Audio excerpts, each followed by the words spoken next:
Base flower arrangement naman ang aking tanggap. Groupings lang ang aking gagawin ngayon. Pinagsama-sama ko lang ang mga bulaklak na magkakaparehas tulad ng gelbera. Ang gelbera ay pinagsama-sama ko lang sa ibabaw, 4 na piraso. At sa kabilang side is yung white roses. Pinagsama-sama ko lang din siya, 5 piraso. At naglagay ako ng green leaf pang design. Yan. Siyempre, pagka may design na ganyang green leaf ay nakadagdag social or nakadagdag design. Siyempre, naglagay din tayo ng leather fern sa bandang ibabaw, sa tabi ng ating gelbera para maganda. At sa baba ay magtutusok din tayo ng leather fern. Pinaka-design yan. At yung sukari o yung light beige natin na baby roses ay gugroup lang din natin yan sa bandang baba. Bali, 3 partition lang o 3 grupo lang ating pinagsama-sama. Gelbera sa taas, white roses sa bandang gilid, at sa bandang baba ay ang ating sukari or beige color na baby roses. Yan ang combination natin ngayon.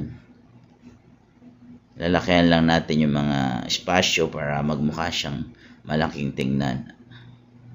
Kasi ang points natin dito ay malaki pero elegante at medyo matutuwa ang ating customer. Kasi ang customer ay mahilig sa mga malalaki.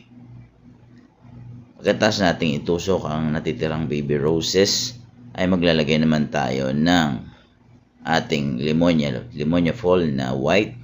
Pandagdag design din yun, pampalaki ng ating arrangement. Siyempre maglalagay din tayo ng ating green leaf o yung eucalyptus leaf. Yan. Siyempre pandagdag design din yan at pampalaki ng ating arrangement. Lalagay lang natin yung maliliit na eucalyptus leaf sa bawat pagitan ng ating baby roses.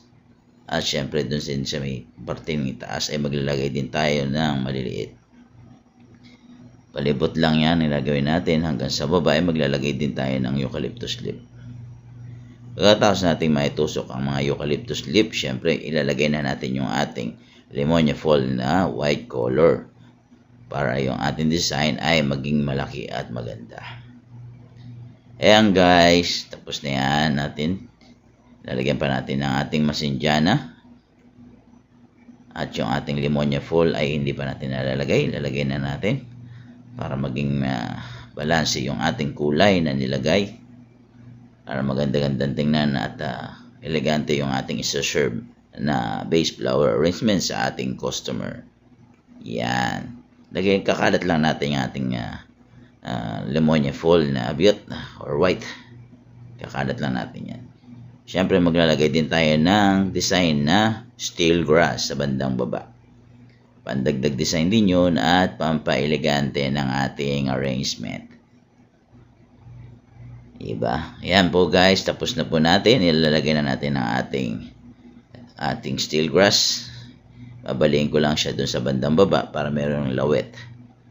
Para may nakasungot ang ating steel grass. Puputulan din natin siya at masyadong mahaba ang ating steel grass.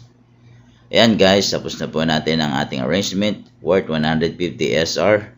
Groupings lang po ang ating ginawa. I hope nagustuhan nyo po. Paki-like and share and follow naman po ako, ang yung simpleng florista, at paki-komenta rin po kung saan nakarating ang aking video para mapasalamatan ko po kayo sa susunod na video. Hanggang sa muli, maraming salamat po. God bless you all mga kabayan, mga katusok.